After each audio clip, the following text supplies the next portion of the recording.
गौतम बुद्ध, जे Krishnamurti, Osho, S N Goenka जी आपको एक ऐसी प्रैक्टिकल स्पिरिचुअलिटी दे रहे हैं जो कहानी और किस्सों से परे है, जो कथाओं से बाहर है, जिसमें इमेजिनेशन या अंधविश्वास का कोई रोल नहीं है, कोई जगह नहीं है, और ऐसी प्रैक्टिकल स्पिरिचुअलिटी जो काम करेगी करेगी। एक टाइम था जब स्पिरिचुअलिटी के नाम पर लोग सिर्फ कहानियों में उलझे रहते थे। एक टाइम था जब स्पिरिचुअलिटी में लोग अंधविश्वास, रिचुअल्स, एक टाइम था जब लोग स्पिरिचुअलिटी में अपने आप से कहीं दूर जा रहे थे, लोग बाहर सर्च कर रहे थे। लेकिन शुरुआत होती है गौतम बुद्ध के आने के बाद, जो विपासना को खोज निकालते हैं, जो पहले व्यक्ति होते हैं स्पिरिचुअलिटी में, जो कहते हैं कि सारी अथॉरिटी को त्याग दो, जो भी आपके पहले पुराने गुरुओं ने आपको बताया है सारी चीजों को अनलर्न कर दो और बिल्कुल नए तरीके से शुरुआत करो, और कहीं बाहर मत खोजो, अपने अंदर जाओ। विपස්සना के थ्रू गौतम बुद्धा आपको बता रहे हैं कि अपने आप को ऑब्जर्व करो, अपने आप को जानो, अपनी सेंसेशन को महसूस करो, तुम्हारे शरीर में, तुम्हारे इमोशंस, इन सारी चीजों में क्या बदलाव आ रहे हैं। अब एक लंबा समय लगा, गौतम बुद्ध, महावीर, उसके बाद बीच में कई सारे लोग आते रहे, लेकिन ह्यूमैनिटी ने एक और नेचर का गिफ्ट देखा। ह्यूमैनिटी ने नेचर की एक बहुत ही सुंदर बनावट देखी, जे कृष्णमूर्ति के रूप में, जो जो बुद्ध से 2 कदम आगे निकले। अब ये बात हो सकता है कई सारे लोग इसको सोच रहे हो मैं कंपेयर कर रहा हूं, लेकिन मैं कंपैरिजन के मामले में नहीं बोल रहा, मैं आज के हिसाब से बोल रहा हूं कि गौतम बुद्ध जो बता रहे थे उस काम को किसी ने आगे बढ़ाया, वो भी बहुत सीरियस तरीके से, वो भी बहुत सच्चे तरीके से, अपने पूरे हृदय के साथ, अपनी एक एक सेल, अपनी एक एक कोशिका निशावर कर दी अध्यात्म को लेकर सीरियस तरीके से। वो थे जय कृष्णमूर्ति। और जय कृष्णमूर्ति बिल्कुल आपसे कह रहे हैं कि आप चॉइसलेसली अवेयर हो जाओ, किसी चीज को पकड़ने की जरूरत नहीं है, किसी चीज को देखने की जरूरत नहीं है, आपको बस ऐसे ऑब्जर्व करना है कि कोई ऑब्जर्वर है ही नहीं, क्योंकि ऑब्जर्वर और जो ऑब्जर्व्ड है, दृष्टा और दृश्य, दोनों एक ही हैं। क्योंकि दोनों एक ही हैं तो फिर आप कुछ भी करेंगे वो आपकी कंडीशनिंग से ही आगे निकलेगा, आपकी कंडीशनिंग ही वो काम कर रही है। यानी आप अपने अंदर कुछ भी बदलाव लेने के लिए कोशिश कर रहे हैं, एफर्ट कर रहे हैं, तो वो एफर्ट आपके बदलाव आपके अंदर नहीं लाएगा, बल्कि आपकी जो समस्या है उसको और कंटिन्यूटी देगा। इसलिए जय कृष्णमूर्ति एक अलग ही चीज लेकर आए, चॉइसलेस अवेयरनेस। और इससे पहले समझो कि ऑब्जर्वर ही ऑब्जर्व्ड है, दृष्टा ही दृश्य, सीयर ही सीन है। तो इसके बाद क्या होता है कि आप कंडीशनिंग के बाहर देखना स्टार्ट करते हैं, आप थॉट के बियॉन्ड देखना स्टार्ट करते हैं, आप किसी चीज को पकड़ते नहीं है, आप बस अवेयर रहते हैं। और किस तरह से अवेयर रहते हैं? आप चॉइसलेस तरीके से अवेयर रहते हैं। आप आपके पास कोई बंधन नहीं रहता, आप किसी चीज को नहीं पकड़ते। तो कृष्णमूर्ति ने इस चीज को आगे बढ़ाया, और मैंने बताया कि कृष्णमूर्ति इन चीजों में, अपनी अप्रोच में बहुत सीरियस थे, वो बहुत स्ट्रेट तरीके से ट्रुथ बोलते हैं, वो सत्य को बहुत प्यार से समझा रहे हैं, वो सत्य को बहुत सीधे स्पष्ट तरीके से समझा रहे हैं। अगर आप लोग सीरियस हो स्पिरिचुअलिटी के लिए, तो आज के टाइम पे आपको आपको कृष्णमूर्ति बिल्कुल बिल्कुल आपके लिए एक आइडियल है कि आप सही से स्पिरिचुअलिटी सीख सको, आप सही से ट्रुथ को जान सको, आप एक्चुअल में समझ सको कि ये लाइफ है क्या, ये एग्जिस्टेंस क्या है। अब इसके बाद, कृष्णमूर्ति के बाद आते हैं ओशो। ओशो ने, वैसे तो ओशो ने पूरे वर्ल्ड में अपना जादू चलाया, लेकिन बात करें हम इंडिया की, ओशो जो काम कृष्णमूर्ति पूरे वर्ल्ड के लिए कर रहे थे, वो काम ओशो इंडिया के लिए कर रहे थे।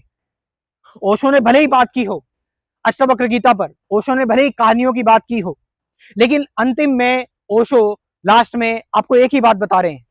ओशो कह रहे हैं कि ध्यान सबसे जरूरी चीज है, मेडिटेशन सबसे जरूरी चीज है। ओशो आपको एक एक कंप्लीट पैकेज देते हैं। ओशो आपसे सब कुछ करने के लिए कह रहे हैं, ओशो आपको सप्रेस करने के लिए नहीं कह रहे हैं, ओशो आपके अंदर फ्रीडम लेकर आ रहे हैं। ओशो ने जो सबसे इंपॉर्टेंट चीज की, वो इंडिया के लोग, खासकर इंडिया के लोग, क्योंकि वो, हम अंधविश्वास में ज्यादा फंस जाते हैं, हम सुपरस्टिशन में ज्यादा फंस जाते हैं, क्योंकि हम अपने अंदर से विश्वास खोते जा रहे थे।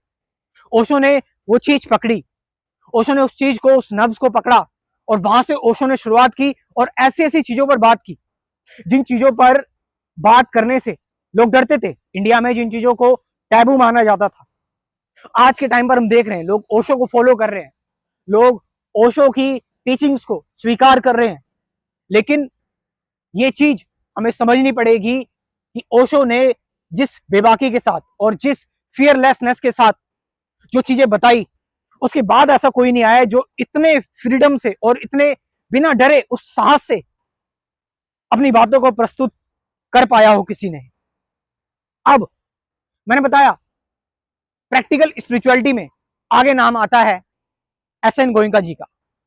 गोयनका जी आपको आपको बस कह रहे हैं विपස්සना करो। मतलब देखो, आप अगर ये लाइन देखोगे पूरी कृष्णमूर्ति, अगर आप लाइन देखोगे ओशो की, अगर आप एसएन गोयनका को देखोगे, तो इन सब की फिलॉसफी बुद्ध से मैच करती हुई आती है।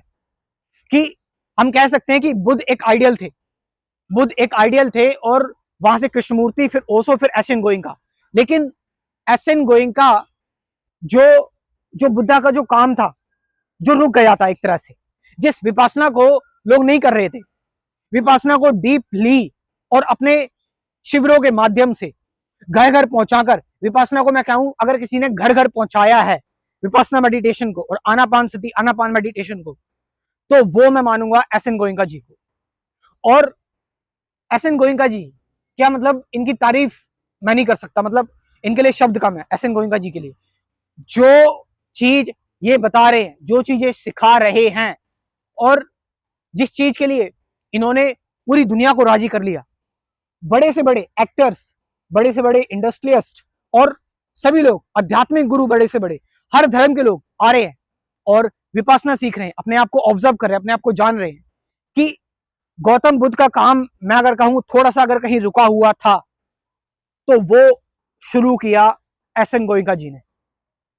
तो ये पूरी लिस्ट है, आप इस लिस्ट में देख सकते हैं कि ये लोग कैसे आपको, आप कहीं भी जाओ, किसी के पास भी जाओ, लास्ट में एट द एंड आपको बात वही मिलेगी, बात वही सेम चीज आपको ये बता रहे हैं आपको कि आपको लाइट बननी है अपने आप में, अपने आप में आपको लाइट बनना है। अप दीपो भवो, जो गौतम बुद्ध कहते थे, being light to yourself, J Krishnamurti. Osho Osho कह रहे हैं कि जिनके पास आंखें हैं, जिनके पास आंखें हैं, वो इस पर विश्वास क्यों कर रहे हैं कि रोशनी है, वो सीधे देख सकते हैं। केवल अंधे लोगों को यह विश्वास करने की जरूरत है कि हाँ भाई कोई रोशनी जैसी चीजें हैं, नहीं, जिनके पास आंखें हैं वो खुद डायरेक्टली देख सकते हैं। और मैंने बताया एसएन गोयनका जी, एसएन गोयनका जी कह रहे हैं कि आप यूनिवर्स का नियम है कि आप जब भी कुछ गलत करने जा रहे होते हैं तो उससे पहले आपके अंदर गलत होना स्टार्ट हो जाता है। अगर आप गुस्से में किसी को कुछ करने जा रहे हैं तो वो गुस्सा पहले आपको नुकसान पहुंचाता है। ऑब्जर्व योर सेल्फ, अपने आप को ऑब्जर्व करो। लास्ट में मैं आप लोगों से ये कहना चाहूंगा कि इन लोगों ने जो बताया, इनकी जो मेन थीम थी वो थी सही स्पिरिचुअलिटी, यानी सही ज्ञान और सही ध्यान।